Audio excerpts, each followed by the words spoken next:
호랑이는 죽어서 가죽을 남기고 사람은 죽어서 이름을 남긴다는 말이 있습니다. 사람이 죽고 망자가 되어서 다 잊혀지는 것 같지만 꼭 그런 것만은 아닙니다. 자식들의 가슴 속에 살아 있고요. 친구의 가슴 속에 살아있고 성도들의 가슴 속에 살아있고 그래서 나는 죽어서 어떤 이름을 남길까? 나는 죽어서 어떤 유산을 남길 것인가? 이 생각을 늘 하면서 살아야 합니다. 내가 죽고 끝나는 게 아니에요. 죽으면 다 끝이지. 그게 아니에요.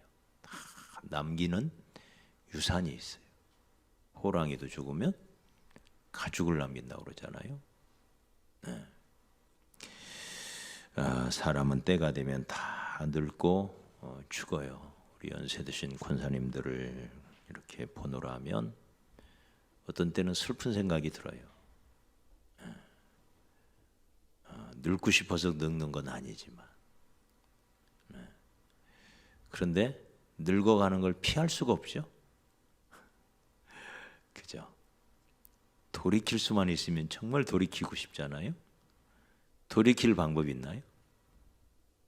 돌이킬 수도 없고 점점점 바울이 고백한 것처럼 내 육신이 후퇴한다. 점점 육신에 남아있는 에너지가 빠져나가는 거죠. 자꾸 빠져나가요. 어쩔 수가 없습니다. 그건 저 위대한 모세도 또 모세의 후계자였던 여호수아도 마찬가지였죠. 때가 되면 다 늙고 모든 사람이 가는 길, 그 길을 가는 것이 우리네 인생의 모습인 것입니다. 오늘 우리가 보고 있는 이 5절, 5절의 말씀은 여호수아의 마지막 장 24장이면서 동시에 여호수아 말씀의 클라이막스라고 할 수 있습니다. 결론장이죠. 결론장. 한 시대를 풍미했던 거장 여호수아라고 하는 사람이 마지막 죽기 전에 남긴 유언이에요. 유언. 여러분 우리도 이 유언이라는 걸 잘 활용해야 됩니다. 우리 연로하신 권사님들은 더더욱 그렇고요. 우리도 저도 또 우리 중에 조금 젊은 사람들도 때가 되면 다 죽게 되잖아요. 이 유언이라는 이 제도를 이걸 잘 활용을 해야 돼요. 그렇게 말 안 듣던 청개구리도 엄마의 유언은 지키잖아요. 그죠? 우리의 그렇게 사랑하는 우리의 자녀들, 그들에게 남기는 이 유언은 굉장히 중요합니다. 유언을 남겨도 제대로 남겨야 돼요. 제대로. 아주 자식들 마음속에 콕 박히게. 제대로 안 남겨놓으면요, 부모님의 유언도 그냥 짓밟아 버리더라고요. 제대로 이 유언 제도를 잘 활용을 해야 돼요. 나중에 죽기 전에 해야지. 그 죽기 전에는 힘이 다 빠져가지고요, 허지도 못 하더라고요. 네? 죽기 전에는요, 힘이 다 빠져서 유언이고 뭐고 뭐 헐떡거리는 숨도 넘어가는 판에 무슨 말을 하겠어요. 그러니까 제대로 하려면 지금부터 잘 써놓고 내가 너희에게 할 말을 다 여기 써놨다. 여기 다 읽어라. 나 보는 앞에서 읽어라. 그래서 큰아범아 네가 읽어라. 그래서 다 읽게 하고 내 말 지키겠느냐 딱 약속받고 그러고는 죽어야 돼요. 그러니까 미리미리 준비를 잘 해놔요. 자식들에게, 손주들에게 꼭 남길. 마지막 사람이 죽어가면서 남기는 말은 자식들의 마음 속에 깊이 새겨지는 거예요. 그러니까 자녀 교육을 위한 이보다도 좋은 기회가 없는 거죠. 이 좋은 기회를 잘 활용해야 돼요. 아멘. 지금부터 써놓으십시오. 잘 썼나? 저한테 검사도 받으시고 잘 써가지고 진짜 이걸 자녀 교육의 수단으로 자녀들에게 하고 싶은 말 잘 써서, 우리가 남길 건 신앙의 유산밖에 없잖아요. 결국 아니에요? 돈 많이 벌어라 이런 얘기는 안 해도 알아서 잘 벌어요. 건강이 첫째다 이것도 다 잘 알아. 맞아요? 그런 말 안 해도 알아서 잘해. 그런 것은 신앙의 유산밖에 없어요. 또 모든 건 신앙으로부터 풀리기 때문에 여러분, 아담이 왜 비참해졌죠? 에덴 동산에서 쫓겨났기 때문에 비참해진 거잖아요. 왜 쫓겨났어요? 하나님과의 관계가 잘못됐기 때문에 쫓겨난 거예요. 거기서부터 모든 문제가 오는 거예요. 모든 문제는 하나님과의 관계로부터 와요. 조금 이따 이제 그 말씀 더 나누겠지만, 그래서 하나님과의 관계, 다시 말해 신앙생활이란 말이에요. 거기서부터 모든 게 풀려요. 그래서 그 신앙의 유산을 어떻게 잘 남겨줄까? 마지막 죽어가는 그 임종의 자리에서 자식들의 마음속에 무엇을 깊이 새겨줄까? 그 생각을 하면서 이렇게 유언을 잘 써놓고, 내가 그 자리에서는 말 못해요. 힘들어서 숨쉬기도 힘든데 어떻게 말을 하겠어요. 그러니까 미리미리 잘 써놔야 된다니까. 미리미리. 할렐루야. 미리미리 잘 써서 내가 자식들에게 바라는 거 뭔가 하는 생각을 해가지고 빈틈없이 잘 써서. 오늘 이 거장의 마지막 모습, 그가 남긴 유언, 그 유언을 통해서 우리가 얻어야 할 교훈, 첫째는 우리도 여호수아처럼 좋은 유언을 잘 남기자는 거예요. 할렐루야. 110세 먹은 이 할아버지가 얼마나 유언을 잘 해놨는지 몰라요. 이렇게 남겨야 돼요, 유언을. 그 유언의 핵심이 뭐예요? 우리 다시 한번 읽읍시다. 14절. 14절이 사실은 두 갈식으로 딱 결론을 먼저 져놓고 시작하죠. 시작. 그러므로 이제는 여호와를 경외하며 온전함과 진실함으로 그를 섬겨라. 너희의 조상들이 강 저쪽과 애굽에서 섬기던 신들을 지워버리고 여호와만 섬기라. 따라합시다. 여호와만 섬기라. 다시 한번, 오직 여호와만 섬겨라. 할렐루야. 이스라엘 백성들이 가나안 정복을 마치고 땅을 분배하고 전쟁이 그치고 여기저기 마을이 형성되고 도시가 세워지고 모든 게 안정감을 찾아가고 있었을 때 창고에는 곡식이 쌓이고 방 아랫목은 따뜻해지면서, 그러면서 위기가 찾아온 거예요. 신앙의 위기가. 그때 이 여호수아가 남기는 이 유언, 항상 여러분 위기는 편안할 때 찾아와요. 누구라도 마찬가지예요. 힘들고 어려울 때, 어디 막 의지할 데 없을 때, 너무 고통스러울 때, 그때는요 막 죽자 사자 울며 불며 주님을 매달려요. 네. 그때가 그래서 은혜가 충만해요. 근데 그 시절이 지나가고 조금 육체적으로 편안히 찾아오면요 더 주님 잘 섬길 것 같죠. 여유가 많으니까, 시간적인 여유가 많으니까. 네? 그죠? 그런데 그렇지가 않아요. 더 놀고 싶고요. 놀다 보면 스트레스 받으니까 또 스트레스 풀어야 되기 때문에 또 놀아야 되고요. 놀다 보면 또 스트레스 받으니까 또 스트레스 풀기 위해서 또 놀아야 되고요. 계속되는 거예요, 이게 계속. 하는 일 없이 그래서 피곤해요. 끊임없이. 시간 많으니까 막 성경도 더 많이 볼 것 같죠? 안 봐요. 기도 더 많이 할 것 같죠? 안 해요, 안 해요.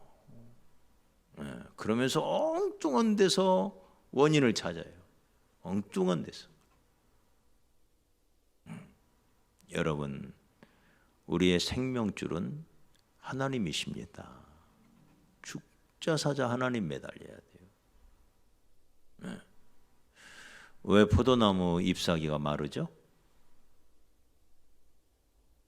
왜 포도나무가 시들하게 마르죠? 왜 열매가 안 맺히죠? 요한복음 15장은 그 이유를 딱 하나로 얘기해요. 줄기에 제대로 안 붙어서 그런다. 줄기에. 줄기는 언제나 싱싱해요. 예수라는 이 줄기는요, 천년 만년 싱싱해요. 거기는 온갖 좋은 것이 다 흘러요. 풍성하게 흘러요. 문제는 이 가지가 살만하다고 자꾸 줄기로부터 벗어나려고 그래요. 자꾸. 지 힘으로 꽃이 피고, 지 힘으로 이파리가 푸르르고, 지 힘으로 열매 맺은 양, 네? 자꾸 떨어져 나가려고 그래요. 네. 그러니까 시들어요. 이파리도 시들고 가지도 시들고, 그러니 열매도 점점 사라지고. 모든 것은 하나님과의 관계입니다. 어떤 관계? 1대1의 관계입니다. 기쁨은 거기서 옵니다. 평강도 거기서 옵니다. 감사나 소망도 다 거기서 옵니다. 원인을 엉뚱한 데서 찾지 마십시오. 내가 지금 하나님과 관계가 제대로 맺어지고 있나? 네? 하나님과의 관계가 제대로 맺어졌나? 이걸 찾아야 돼요. 이걸. 네. 1대1의 하나님과의 관계. 그래서 큐티를 강조하는 이유도 주일날 예배 드리는 것만 가지고 못 살아요. 어느 정도 수준이 올라가면 큐티의 삶이 뒷받침돼야 돼요. 그래서 스스로가 자꾸 영적인 것을 섭취할 수 있는 능력을, 루트를 개발해야 돼요. 네. 그렇지 않으면 일주일에 한두 번 예배 드릴 때 드린 말씀, 얻어먹는 말씀으로는 턱없이 모자라요. 턱없이 모자라요. 스스로가 자꾸 큐티의 삶에서 하나님과의 관계를 잘 풀어가고 맺어가고. 할렐루야. 네. 하나님과의 관계예요. 이 관계가 부실하면 모든 게 부실해져요. 그리고는 오늘 이 말씀처럼 너희가 자꾸 애굽을 쳐다보지 말아라. 네. 애굽은 세상을 의미해요. 자꾸 세상적인 것만 눈에 들어온다 이 말이요. 자꾸 세상적인 거. 네. 굶어도 좋아, 못 살아도 좋아, 주님 한 분이면 충분해, 이러던 사람이 자꾸 세상적인 거, 세상적인 거. 네. 그게 우상이란 말이에요. 그래서 너 우상 섬기지 말아라. 애굽 바라보지 말아라. 오직 주만 바라봐라. 주님 한 분으로 충분하다고 고백해라. 자꾸 세상 문화, 세상적인 것, 이방 문화, 우상에 대한 자꾸 호기심이 생기고 세상 것에 대한 관심이 자꾸 깊어지고 그걸 추구하는 거예요. 그게 우상이에요. 네, 눈에 보이는 거. 그러나 우상은 우리에게 기쁨을 가져다 주지 못해요. 소망을 가져다 주지 못해요. 네. 그래서 여기 이스라엘을 향하여 여호수아는 그 인생의 석양 무렵에 서서 이스라엘 백성들에게 자기가 평소에 목숨 바쳐 사랑하고 섬겨온 이스라엘 백성들에게 이제 말씀해 주시는 거죠. 우리 15절 한번 15절 한번 또 읽어요. 15절 시작. 만일 여호와를 섬기는 것이 너희에게 좋지 않게 보이거든 너희 조상들이 강 저쪽에서 섬기던 신들이든지 또는 너희가 거주하는 땅에 있는 아모리 족속의 신들이든지 너희가 섬길 자를 오늘 택하라. 오직 나와 내 집은 여호와를 섬기겠노라. 따라합시다. 오직 섬길 자를 오늘 택하라. 강력한 도전이죠. 네. 만약에 하나님 한 분만으로 만족하지 못할 것 같으면 너희들이 오늘 택해라. 어떻게 할 건지. 네. 강력한 도전이죠. 이 도전 앞에 이스라엘이 뭐라고 대답하죠? 자, 우리 16절 시작. 백성이 대답하여 이르되 우리가 결단코 여호와를 버리고 다른 신기를 섬기기를 하지 아니하오리라. 네, 이 대답이 나와요.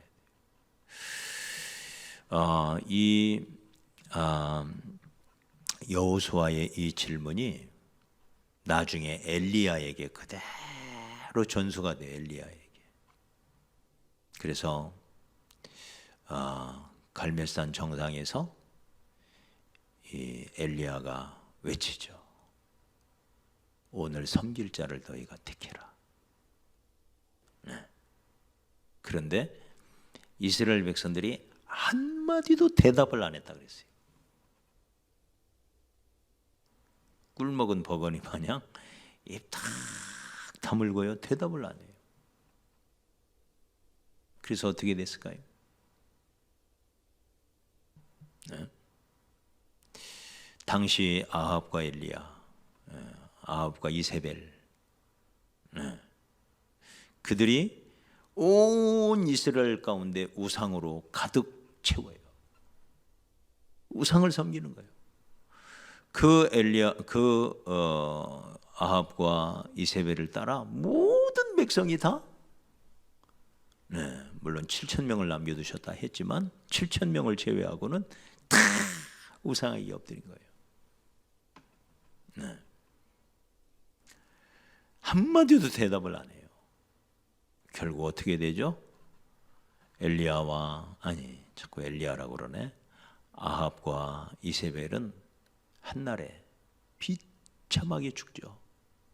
그래서 그 죽은 시체를 개들이 와서 핥아먹어요. 개들이. 엘리야의 예언 그대로 개들이 핥아먹어요. 네. 정신없던 그 이세벨도 위에서 2층에서 밑으로 던지니까 땅에 떨어져, 네, 깨져 죽습니다. 머리통이 깨지고 막 다 깨져서 죽어요. 그러자 개들이 와서 다 먹고 내려가 보니까 뼈 몇 조각만 남아 있어요. 다 먹어버리고 그렇게 죽어요. 네?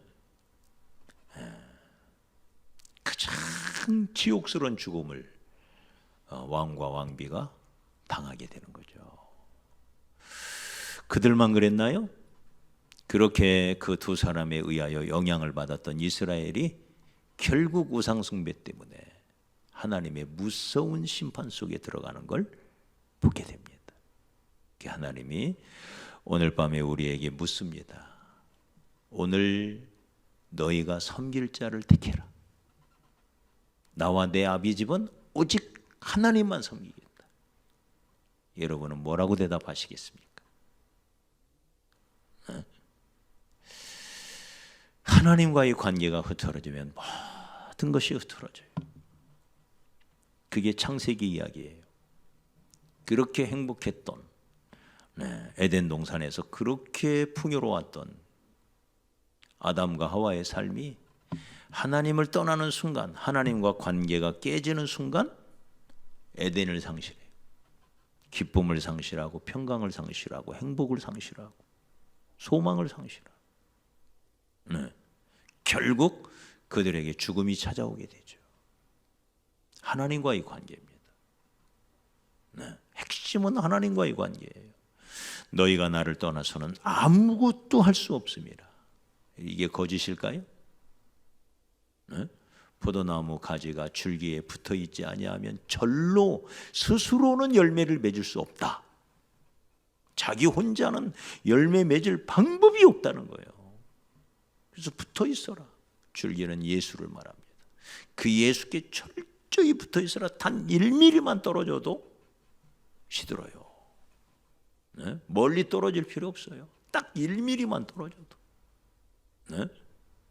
우리의 자녀들도 마찬가지입니다. 철두철미하게 줄기 되신 예수님께 붙어 있게 해야 돼요. 별거 말 같지도 않은 이유로 뭐 학원 핑계로 뭐 핑계로 자꾸 떨어지죠. 자식들 인생 망치는 거예요. 망하는 거예요. 철저히 하나님께 붙어 있도록 훈련시키고 요구하고 주장하고, 그렇게 할 때 희망이 있는 것입니다. 그 순간, 하나님으로부터 벗어나는 순간 시들어버리기 시작합니다. 그래서 오늘 이 여호수아가 마지막 죽어가면서 남기는 이 유언들, 자, 백성들이 이제 어떻게 하죠? 17절 계속 읽어보죠. 17절 시작. 이는 우리 하나님 여호와께서 친히 우리와 우리 조상들을 인도하여 애굽 땅 종되었던 집에서 올라오게 하시고 우리 목전에서 그 큰 이적들을 행하시고 우리가 행한 모든 길과 우리가 지나온 모든 백성들 중에서 우리를 보호하셨음이며 여호와께서 또 모든 백성들과 이 땅에 거주하던 아모리 족속을 우리 앞에서 쫓아내셨음이라. 그러므로 우리도 여호와를 섬기리니 그는 우리 하나님이심이니이다. 아멘. 지금까지 우리를 인도하신 그 하나님을 생각하면 앞으로도 하나님밖에 섬길 분이 없다. 그러니 지금까지 행하셨던 모든 하나님의 역사를 생각해 볼진데 우리도 하나님만 섬기겠습니다. 물론 우리가 사사기에 넘어가면 이 결심이 오래 가지 못해요. 한 세대가 지나가 버리면 이 결심이 흐트러져 버리는 걸 보게 돼요. 그러나 적어도 매 순간 우리 입에서는 이런 고백이 나와야 됩니다. 나중에는 흐트러질지 몰라요. 나중에는. 그러나 적어도 하나님의 말씀이 들려올 때마다 하나님, 내가 하나님만 섬기겠습니다. 하나님만 나의 소망이요, 나의 기쁨이요, 나의 능력이 되시고 나의 평강이 되시고 나의 행복이 되십니다. 나의 성공이 되십니다. 그 모든 게 하나님께만 있나이다 하고 고백하며 나가는 그런 저와 여러분이 되어야 할 줄 믿습니다.